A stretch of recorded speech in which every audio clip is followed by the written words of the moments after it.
سنایا حضرت یوسف علیہ السلام نے اس کی تعبیر ارشاد فرمائی کہ ان میں کا ایک بچ کر نکل جائے اور ایک وصولی ہو جائے۔ زمانہ گزر گیا، حضرت یوسف علیہ السلام کی تعبیر کے مطابق ان دونوں نے بادشاہ کے ہاں جا کر، اور جب تحقیقات کے مطابق ایک وصولی چڑھا دی گئی اور ایک جو بچ کر نکل گیا، وہ حضرت یوسف علیہ السلام کی گزارش اور فرمائش کو بادشاہ کے ہاں عرض کرنا بھول گیا، اور اس سلسلے میں اللہ تعالیٰ نے بیان فرمایا فانساه الشیطان ذکر ربہ فلبث فی السجن بضع سنین۔ اس معاملے میں شیطان نے اس بندے کو رول میں ڈال دیا کہ جس کا اس نے اپنے آقا بادشاہ کے ہاں ذکر نہ کر سکا۔ نتیجے میں حضرت یوسف علیہ السلام کو مزید 7 سال قید خانے کی زندگی گزارنی پڑی، اور آگے اللہ تعالیٰ بیان فرماتا ہے، اور آج کی آیات ہے اور یہ آخری صفحہ ہے۔ اللہ تعالیٰ ہمیں عمل کرنے کی توفیق عطا فرمائے۔ وقال الملك إني أرى 7 بقرات سمان يأكلهن 7 عجاف و7 سنبلات خضر وأخر يابسات۔ اللہ نے بھی ایک تدبیر کی حضرت یوسف علیہ السلام کو وہاں سے نکالنے کی۔ 7 سال تک یوسف علیہ السلام اف نہ کرتے ہوئے جیل کے اندر اللہ اللہ کرتے، قیدیوں سے اس نے سلوک کرتے، دعوت اور تبلیغ کا کام کرتے زندگی گزار رہے ہیں۔ 7 سال کے بعد اللہ تعالیٰ نے رہائی کا ذریعہ بنایا، تو بادشاہ کے خواب میں اللہ تعالیٰ نے ایک ایسی چیز بتائی جس سے بادشاہ پریشان ہو گیا، جس کا اللہ ذکر کرتا ہے۔ قال الملک، بادشاہ نے کہا، انی ارى 7 بقرات سمان، میں خواب میں دیکھتا ہوں کہ 7 موٹی موٹی گائیں ہیں، یاکلہن 7 عجاف، ان موٹی گایوں کو 7 دبلی گائیں کھا رہی ہیں۔ ایک تو موٹی گایوں کا نظر آنا، اور ان پھر گایوں کو گائے کھا جانا بڑے تعجب کی بات ہے۔ وہ 7 ہیں اور 7 کو دبلی گائیں کھا رہی ہیں۔ و7 سنبلات خضر وأخر یابسات، کہ 7 بالیاں ہری ہری ہیں، کھیت کے اندر جو بالیاں نکلتی، تو 7 بالیوں کو اس نے ہرا دیکھا، اور پھر وأخر یابسات، اور ان جیسے 7 بالیوں کو سوکھا دیکھا، اور یہ جو سوکھے اس سے لپٹنے کی وجہ سے وہ ہرے بھی سوکھ رہے ہیں۔ گائے کو گائے کا کھا جانا، اور 7 بالیاں ہری سوکھی ہوئی بالیوں سے مل کر ان کا بھی خشک ہو جانا۔ یا ایھا الملأ، پریشان ہو کر درباریوں سے سوال کرنے لگا، پوچھنے لگا، اے سردارو، اے مشیرو، مصاحبو، افتونی فی رؤیایا ان کنتم للرؤیا تعبرون، مجھے اپنے اس خواب کی تعبیر بیان کرو اگر تم تعبیر بیان کر سکتے ہو، تعبیر بیان کرنے والے ہو۔ سارے کے سارے علماء، فضلاء، وزراء، مصاحبین، مشورے دینے والے، سر دھن تمام کے تمام چیزوں کو کھپا کر بھی اس خواب کی تعبیر کو بولنے سے عاجز ہو گئے، اور بات ٹالتے ہوئے کہنے لگے قالوا اضغاث احلام، سارے لوگوں نے مل کر یہ بات کہہ کر ترخا دیا، پراگندہ خیالات ہیں، وہ کوئی خواب نہیں بنتا۔ گائے کا گائے کو کھا جانا، کہ بالیاں 7 ہری ہیں، خشک بالیوں سے ملنے کی وجہ سے پھر ان بالیوں کا بھی خشک ہو جانا، یہ کوئی خواب نہیں بنتا، ایسا کوئی خواب نہیں ہوتا اور اس کا کوئی معاملہ نہیں ہوتا۔ قالوا اضغاث احلام، یہ اصل میں جھاڑو کے تنکوں کی طرح ایک منتشر خیالات ہیں۔ اضغاث کہتے ہیں جھاڑو کے اندر جو کاڑیاں جو بولتے ہیں ان کو اضغاث کہتے ہیں، اور احلام کہتے ہیں خیالات۔ اور جیسے منتشر خیالات ہوتے ہیں، پراگندہ خیالات ہیں، اور آپ کے جو خواب میں آپ کو نظر آ گئے۔ وما نحن بتاویل الاحلام بعالمین، اور ہم کسی بھی بےہودہ خواب اور خیالات کی تعبیر کو بولنے والے عالم نہیں ہے۔ سچا خواب ہوتا، واقعی خواب ہوتا، آپ کا خیال نہیں ہوتا، آپ کا کوئی وہم اور گمان نہیں ہوتا تو ہم تعبیر بیان کرتے، مگر یہ اصل میں خواب ہوتا ہی نہیں ہے، اور ایسا خواب نہیں ہوتا، بلکہ یہ پراگندہ خیالات ہیں اور جو آپ کو نظر آ گئے، اس لیے کہہ دیا وما نحن بتاویل الاحلام بعالمین، ہم عالم نہیں ہیں ایسے بے تکی باتوں کی تعبیر بیان کرنے والے۔ اور ایسے میں وہ جو جوس پلانے والا، شراب نچوڑنے والا وہاں ان باتوں کے درمیان میں خدمت کرتے ہوئے وہیں کھڑا تھا۔ قال الذی نجا منہما، تو وہ پھٹ سے کہہ اٹھا، وہ جو دونوں میں سے ایک بچ گیا تھا، وَاتَّقَرَ بَعْدَ أُمَّةٍ، 7-8 سال گزر جانے کے بعد میں آج اسے یوسف علیہ السلام کو یاد آئی، اور وہ یوسف علیہ السلام کی فرمائش کو یاد کیا۔ بعد امتین، عرصہ گزر جانے کے بعد میں، انا انبئکم بتاویلہ فارسلونی، میں تمہیں بتلا دیتا ہوں لیکن مجھے یہاں سے ذرا جانے کی تو اجازت دو۔ پھر اسے اس کے اپنے بادشاہ نے اجازت دی، اسے تو بڑی پریشانی لگی ہوئی تھی، کیا ماجرا ہے، کیا معاملہ ہے، تو وہ سیدھے نکل کر جیل کے اندر گیا اور یوسف علیہ السلام سے ملاقات ہوئی۔ یہیں پہنچ کر نبی اکرم صلی اللہ علیہ وسلم نے یوسف علیہ السلام کی بڑی تعریف فرمائی۔ یوسف ایھا الصدیق افتنا فی 7 بقرات سمان یاکلہن 7 عجاف و7 سنبلات خضر وأخر یابسات۔ اب یہ بادشاہ کے ہو الفاظ کو جو خواب میں اس نے دیکھا، یوسف علیہ السلام کے سامنے عرض کرنے لگا، یوسف ایھا الصدیق، اے یوسف علیہ السلام، اے وہ سچوں کے سچے اور سچ بولنے والے۔ اللہ نے خود حضرت یوسف علیہ السلام کو صدیق کہا۔ یوسف ایھا الصدیق، اے صدیق یوسف علیہ السلام، افتنا فی 7 بقرات، معلوم کیجئے ہمیں ان 7 گائیوں کے بارے میں اور جو موٹی ہیں، یاکلہن 7 عجاف، جنہیں دبلی گائے کھا جا رہی ہیں، و7 سنبلات خضر، اور ان ہرے بھرے 7 بالیوں کے بارے میں، وأخر یابسات، اور جو باقی کے 7 سوکھی بالیوں سے مل کر وہ بھی خشک ہو رہی ہیں، لعلی ارجع الی الناس لعلہم یعلمون، تاکہ میں یہاں سے لوٹ کر لوگوں کے پاس جاؤں گا تو لوگوں کو بھی پتہ چل جائے کہ اس خواب کا معاملہ کیا ہے۔ حضرت یوسف علیہ السلام کے ہاں 7 سال گزرنے کے بعد لوٹ کے آیا۔ یوسف علیہ السلام کی شرافت ہے، یوسف علیہ السلام اسے اتنے حشاش بشاش اس کے عہدے پر فائز ہو کر شاہی اجازت سے پھر سے یوسف علیہ السلام کو یاد کر کر واپس آنے پر کسی بھی روایت میں ہمیں یہ بات نہیں ملے گی، کم سے کم یوسف علیہ السلام نے اسے دیکھ کر ہلکے انداز میں بھی ناراضی کا اظہار کیا، اس کا ذکر ہی نہیں کیا کہ تیرے بھول جانے کی وجہ سے مجھے یہاں 7 سال اور مزید انتظار کرنا پڑا، اور جبکہ میں تیرے خواب کی تعبیر بتا چکا کہ تم دونوں کے اندر ایک شراب جو پلاتا ہے یا انگور جو نچوڑتا ہے، جو رس بھرتا ہے، وہ تو تمہارے درمیان میں بچ کر نکلے گا، اور تو اچھی طرح جانتا تھا کہ تو ہی ہے، حالانکہ ہمارے ہاں تم نے اس بات کو چھپا دیا، تمہارے نے طباخ کون ہے اور تمہارے اندر انگور نچوڑنے والا کون ہے۔ دونوں اچھی طرح جانتے تھے کہ روٹی کون بنا رہا تھا، شراب کون بنا رہا تھا۔ یوسف علیہ السلام معلوم ہو کر بھی نہیں بتا رہے تھے، حالانکہ ان کو یہ بات پہلے سے معلوم تھی۔ ان ساری باتوں کی کوئی شکایت نہیں کی۔ یہیں پہنچ کر نبی اکرم صلی اللہ علیہ وسلم نے ارشاد فرمایا، کتنا حسن اخلاق کا 7 سال کا انتظار کرنا، اور جس آدمی کے تعلق سے ایک امید بنتی ہے، پھر سے وہ آدمی ضرورت لے کر پھر سے آ جانے پر بھلا کون آدمی جو چراغ پا نہیں ہوگا یا کم سے کم اف نہیں کرے گا، یہ شکایت نہیں کرے گا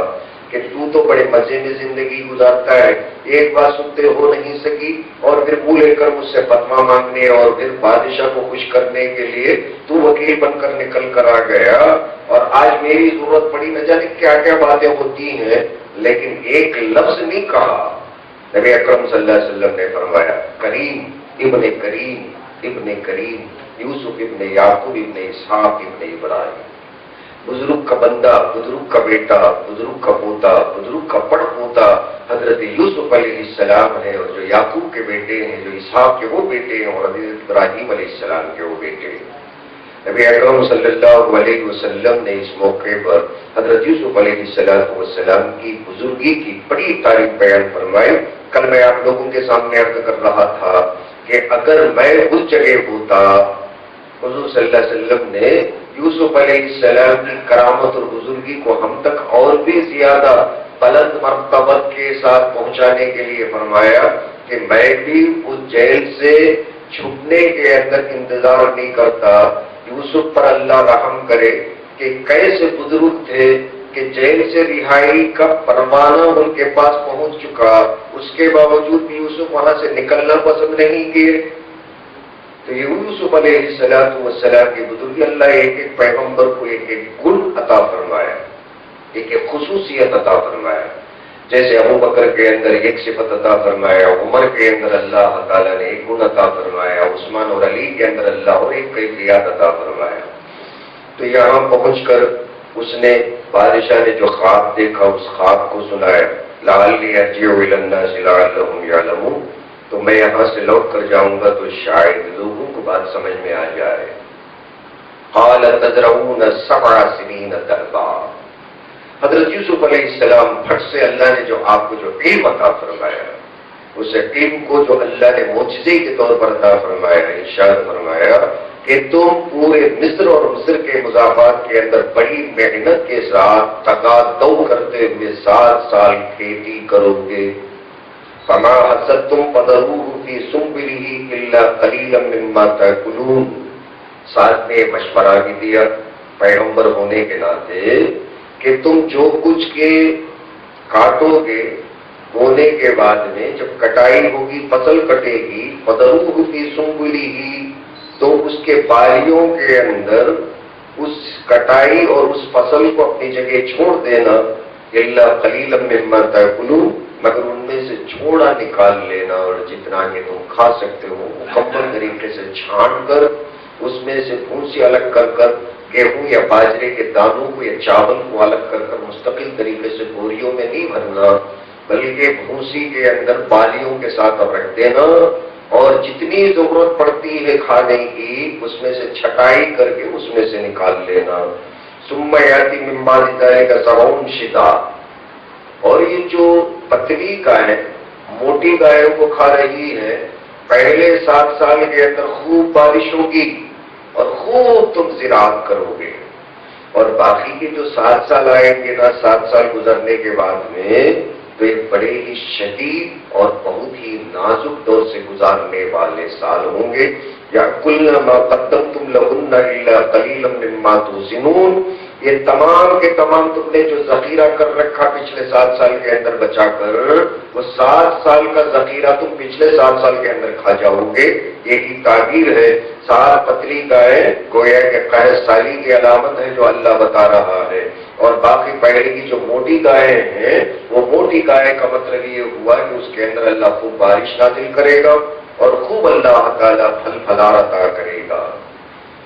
الا قلیلا مما تحسنون، مگر تھوڑا سا وہ جس کو تم اٹھا کر حفاظت کے ساتھ رکھے ہو، وہ اس کے علاوہ بہت سب کچھ جو کچھ کہ تم رکھو گے ان 7 سالوں کے اندر کھا جاؤ گے۔ اس لیے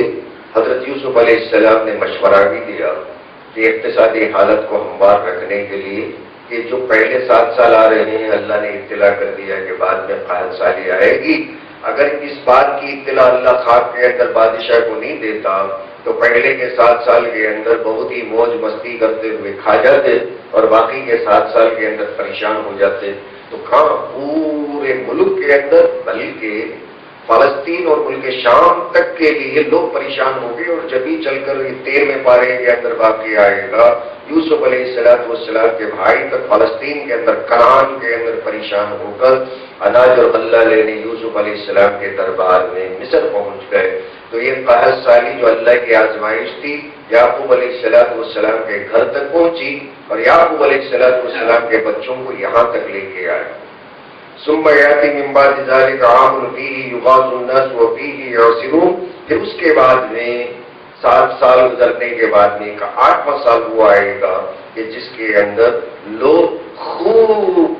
موج مستی کریں گے، خوب کمائیں گے اور خوب کھائیں گے اور پیئیں گے اور فیہ یعصرون، اور اس کے اندر خوب انگور ہوں گے اور انگور کے اندر وہ شراب نکالیں گے، شراب کا مطلب اس کے اندر جوس نکالیں گے۔ تو یہ 8ویں سال کی اور جو بات خواب کے علاوہ تھی،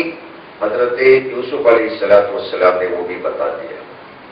یہ اللہ تعالیٰ نے یوسف علیہ السلام کو ایک معجزے کے طور پر عطا فرمایا۔ جیسے اس سے پہلے بھی یوسف علیہ السلام نے قیدیوں سے کہا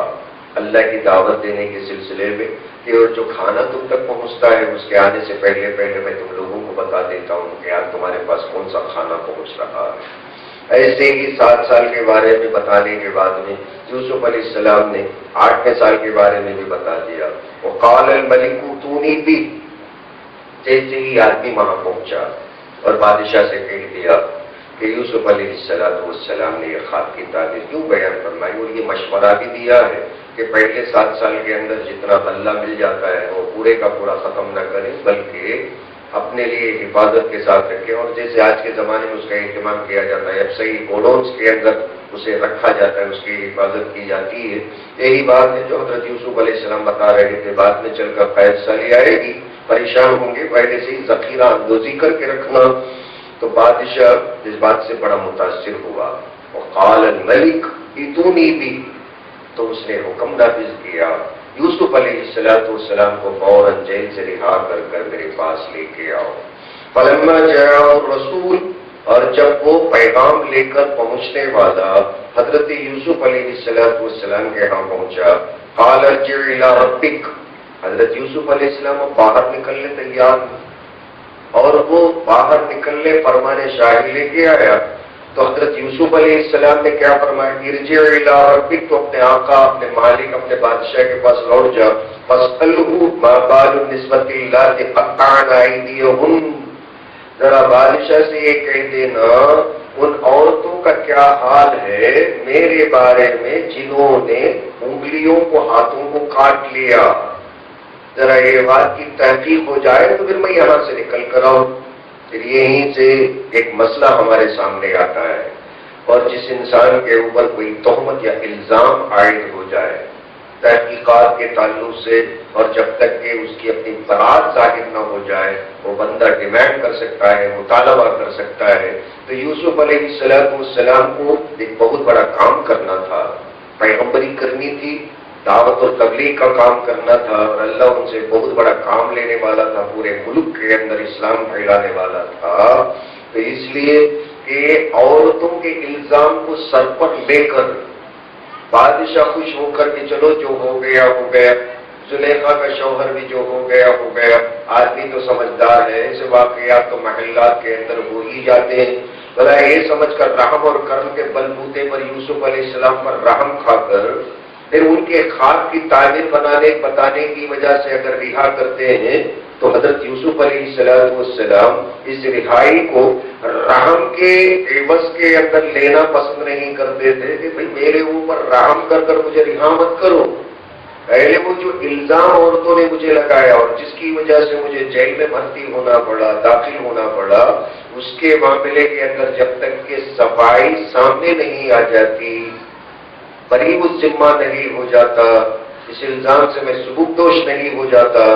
اس وقت تک ایک آدمی کو جو خاص طور پر دعوت کا کام کرتا ہے، دینی لائن کا کوئی بھی کام کرتا ہے، اس پر اگر کوئی بھی ایسا الزام آتا ہے تو یقینی طور پر لوگوں کے اندر بڑی سبکی ہوتی ہے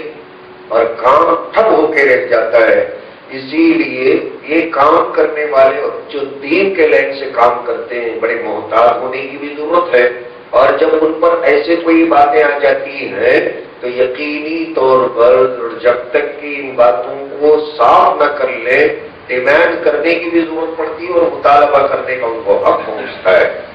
اور جب لوگ صفائی دینے کے لیے معاملہ بیٹھ کر سلجھانے کے لیے تیار نہیں ہوتے ہیں تو پھر لوگوں کو پتہ چل جاتا ہے کہ ان دونوں کے درمیان میں فریقین کے اندر چور کون ہے۔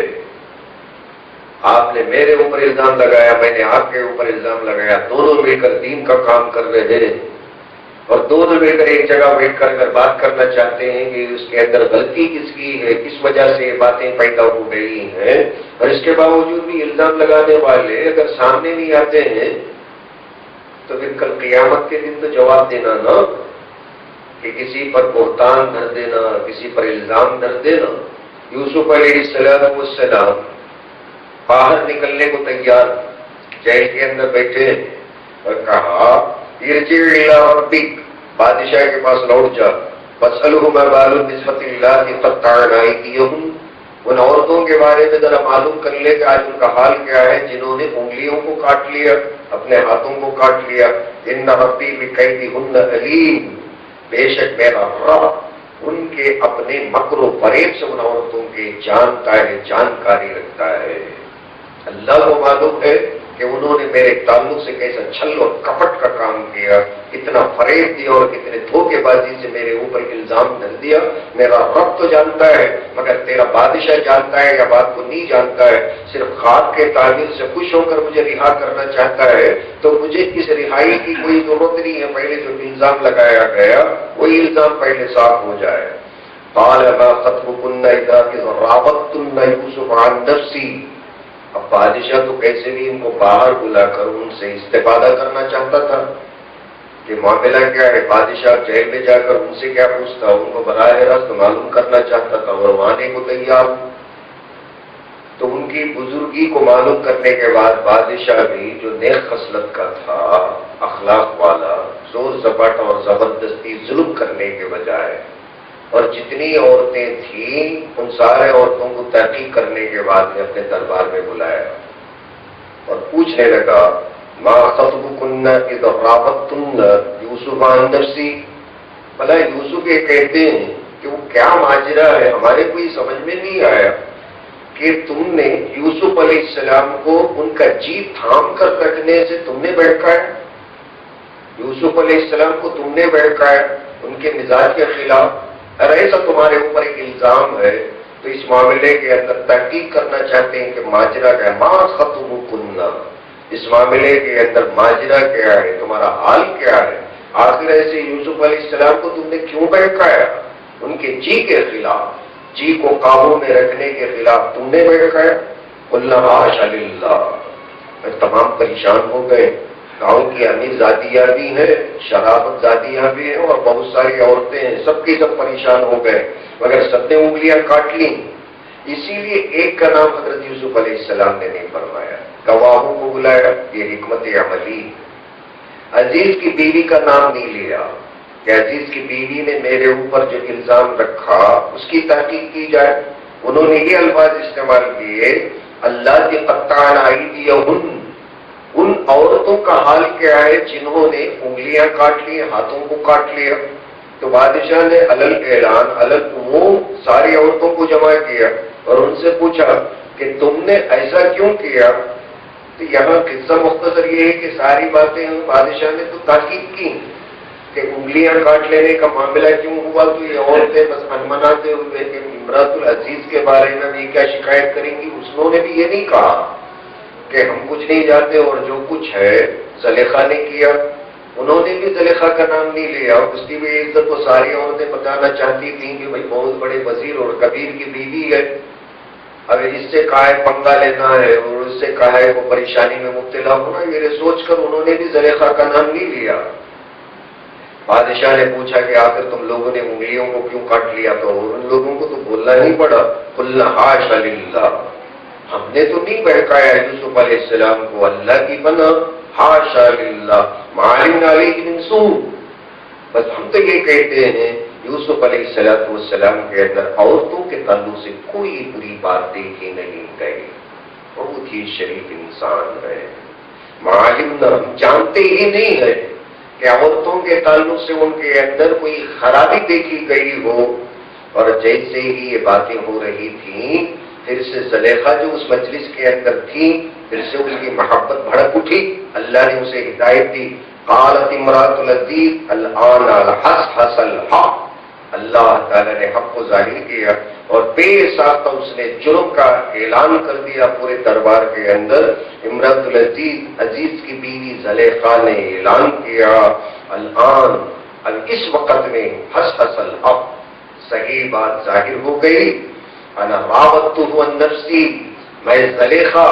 میں نے ہی یوسف علیہ السلام اس کمرے کے اندر ان کے خلاف بہکایا. وَإِنَّهُ لَمِنَ الصَّادِقِينَ، یوسف علیہ السلام بالکل سچوں میں سے ہیں. ذَلِكَ لِيَعْلَمَ أَنِّي لَمْ أَخُنْهُ بِالْغَيْبِ، حضرت یوسف علیہ السلام کی پاک دامنی کا زلیخا نے بھری مجلس کے اندر اعلان کیا. اللہ تعالیٰ نے اس تدبیر کو، حضرت یوسف علیہ السلام کی پاک دامنی کو، کہ ان کے اپنے صبر اور تحمل کو، ان کے اپنے جیل کی زندگی کے اندر اللہ اللہ کرتے اپنے والد محترم سے دور رہ کر جو آفت، جو تکلیف، جو گھٹن انہوں نے محسوس کی، ان چار دیواریوں کے اندر اللہ نے اس کی لاج رکھی. ان کے دل کے دھڑکنوں کو، ان کے دل کی تکلیف کو سنا تو اللہ نے زلیخا کے زبان سے خود اس بات کا اعلان کرایا. ورنہ دنیا کے اندر ایسے کہاں ہوتا ہے؟ پہلی مرتبہ ہوا شاید اور آخر مرتبہ ہوگا کہ ایک عورت جو بھری مجلس کے اندر کسی پر الزام تو ڈال سکتی ہے مگر خود کو گنہگار نہیں بتا سکتی، اور وہ بھی ایک پوزیشن میں رہ کر رانی بن کر، رانی ہو کر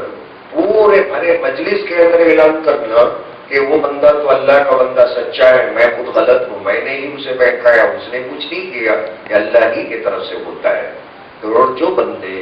اس معاملے کے اندر صبر اور تحمل سے گزرتے ہیں، چند دن گزرنے پاتے ہیں، ایک سال کے اندر اللہ تبارک و تعالیٰ فیصلے کر دیتا ہے. یہ اللہ تعالیٰ کے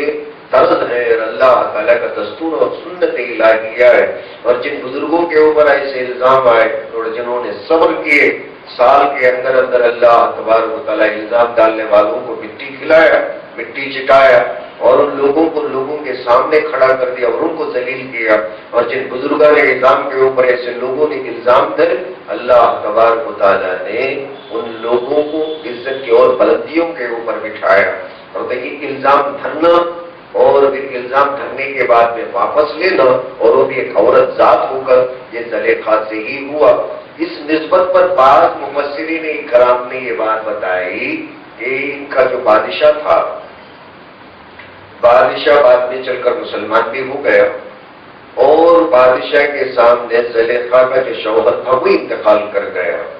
تو بادشاہ اس بات کو نوٹ کیا کہ اتنے لوگوں کے مجمع کے اندر زلیخا نے ان کی محبت اور ان کی عزت کے اندر اپنے آپ کو ذلیل کر لیا. بعض ضعیف روایتوں کے اندر یہ بات ملتی ہے. تو میں آپ لوگوں کے سامنے چلتے چلتے یہ بات بھی عرض کر دوں، تو اس لیے میں مناسب سمجھتا ہوں کہ یہ بات بھی میں بتا دوں کہ بادشاہ نے زلیخا کی شادی حضرت یوسف علیہ السلام سے کر دیا، تاکہ اس کی اپنی یہ بدنامی اور جو اس نے یوسف علیہ السلام کے تعلق سے بڑی مجلس کے اندر یہ اعتراف گناہ کر لیا، میں ہی گنہگار ہوں، یوسف علیہ السلام سچے ہیں، تو اس کی لاج رکھتے ہوئے اس کے عورت پنے کے اس کا شوہر عزیز گزر جانے کے بعد میں بعض روایتوں میں آتا ہے کہ اس کے اپنے بادشاہ نے زلیخا کا نکاح یوسف علیہ السلام سے کر دیا. مگر بہت سارے مفسرین کرام نے اس کا تذکرہ نہیں کیا. باقی بہتر اللہ جانتا ہے کہ یوسف علیہ السلام اور زلیخا کا نکاح ہوا یا نہیں ہوا. اس کے اندر بہرحال بہت سارے علماء کے درمیان میں، مفسرین کرام کے درمیان میں اختلاف. بہت ہی کم مفسرین نے نکاح کا تذکرہ کیا اور بہت سارے معتبر اور بہت سارے مشہور مفسرین کرام نے اس کا تذکرہ نہیں کیا. ظاہر ہے کہ آج جمعے کے دن اللہ تعالیٰ ایک بار میں پارے کو اپنے فضل اور کرم سے، محض اسی کا فضل ہے جو ہم ختم کرے ہیں. اللہ یہ جتنے پارے ہم نے پڑھے سارے پاروں کا اجر ثواب عطا فرمائے، اور اس کے ایک ایک حرف کو اللہ تعالیٰ ہماری زندگی میں نور بنا کر داخل فرمائے، اجر عظیم عطا فرمائے، ہمارے سیئات کو معاف فرما دے، اور ایک ایک لفظ پر بنتے دم تک عمل کرنے کی توفیق عطا فرمائے. اور جتنے پارے ابھی باقی ہیں صحت اور سلامتی کے ساتھ بڑی محبت کے ساتھ پڑھنے کی اور اس پر سمجھ کر عمل کرنے کی توفیق عطا فرمائے. دعا کریں گے، درود شریف پڑھ لیں. اللهم صل على محمد النبي الأمي وعلى آله وصحبه وسلم. ربنا آتنا في الدنيا حسنة وفي الآخرة حسنة وقنا عذاب النار.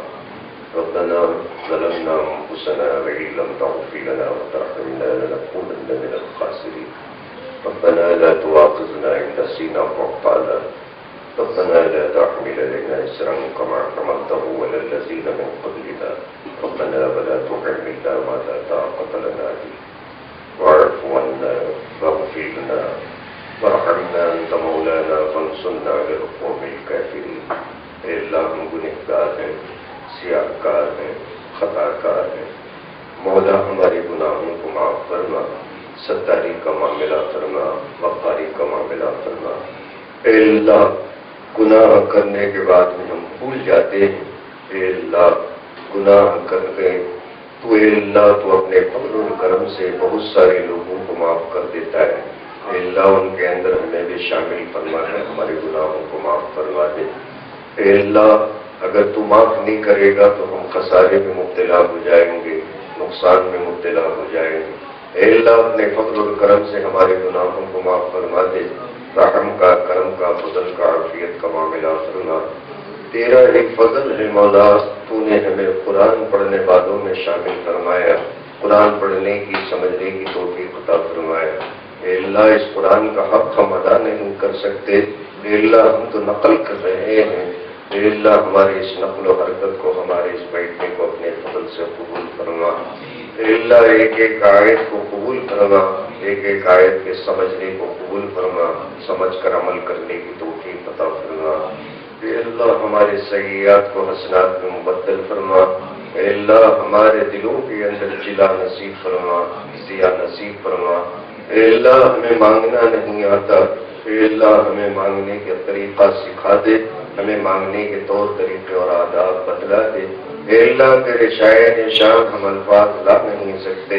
اے اللہ تو اپنے فضل اور کرم سے حضور صلی اللہ علیہ وسلم نے اور جو کچھ الفاظ میں تیری تعریف فرمائی اس کے صدقے طفیل میں ہماری مغفرت فرما دے، ہمارے گناہوں کو معاف فرما دے، ہماری دعاؤں کو قبول فرما لے.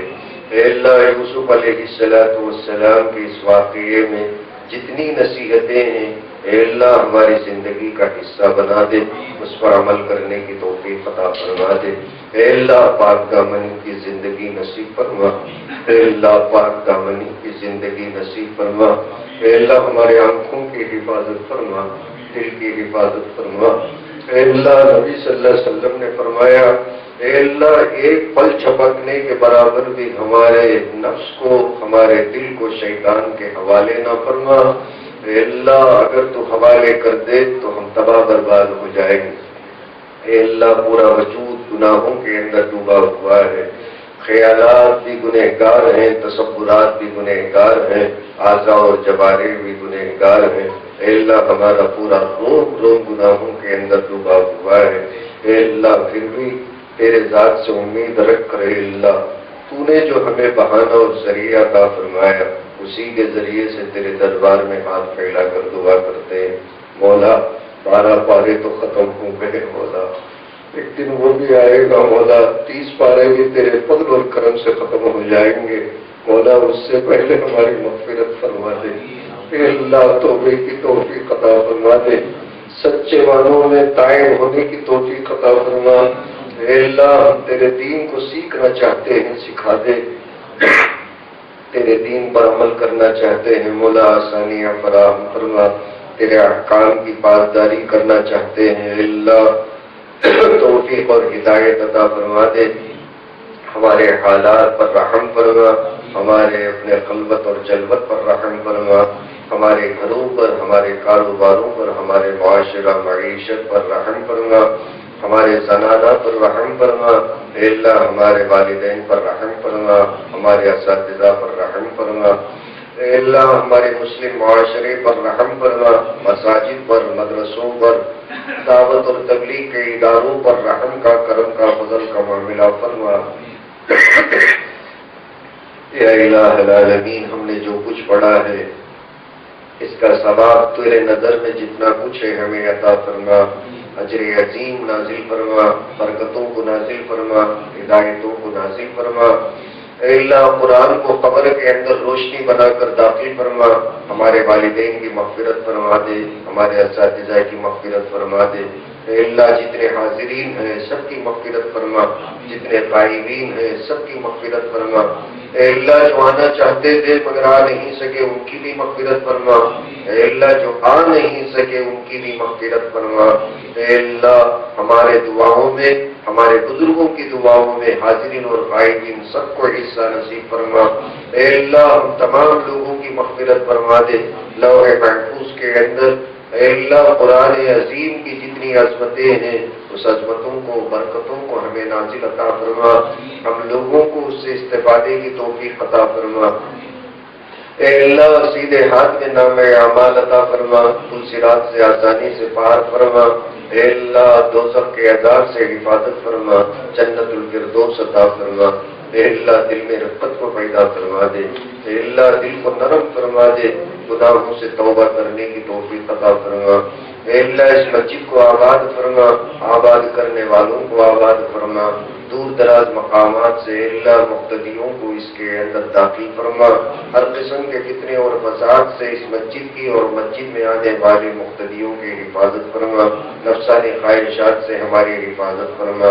اے اللہ سارے مساجدیں تیرے گھر ہیں، اے اللہ تو ہی حفاظت فرما، اڑوس پڑوس کے فتنوں سے حفاظت فرما، اے اللہ اس مسجد کے محلے کے دلوں میں، لوگوں کے دلوں میں اس کی محبت اور عظمت کو پیدا فرما، اس کے حیبت کو دلوں کے اندر ڈال کر مضبوط فرما، اے اللہ اس کی تعمیر کو آسان فرما، اے اللہ اس کی تعمیر کو آسان فرما، تعمیر کی شکلیں اور صورتیں پیدا فرما، اے اللہ یہاں سے چار جہان کے عالم میں ہدایت کے ہواؤں کو عام فرما، دعوت کے ہواؤں کو عام فرما، اے اللہ ہمارے اٹھنے بیٹھنے کو اور اس مسجد میں آنے کو، یہاں نمازیں پڑھنے کو، جمعہ اور عیدین پڑھنے کو قبول فرما، اے اللہ ہمارے اس نفل و برکت کو قبول فرما،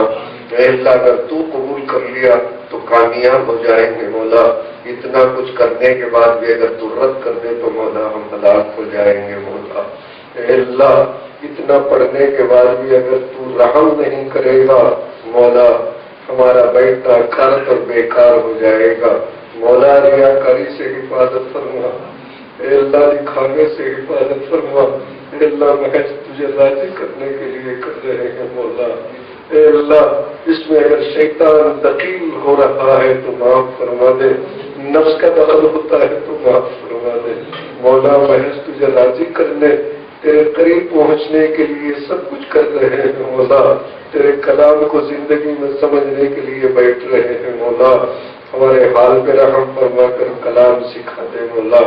اے اللہ اگر تو سکھایا تو ہم سیکھ سکیں گے، اور اگر تو نہیں سکھائے گا تو مولا کون سکھائے گا، تیرا کلام ہے مولا، تجھی سے سیکھنا چاہتے ہیں مولا، ہمارے دلوں کے اندر اس کی عظمت کو پیدا فرما،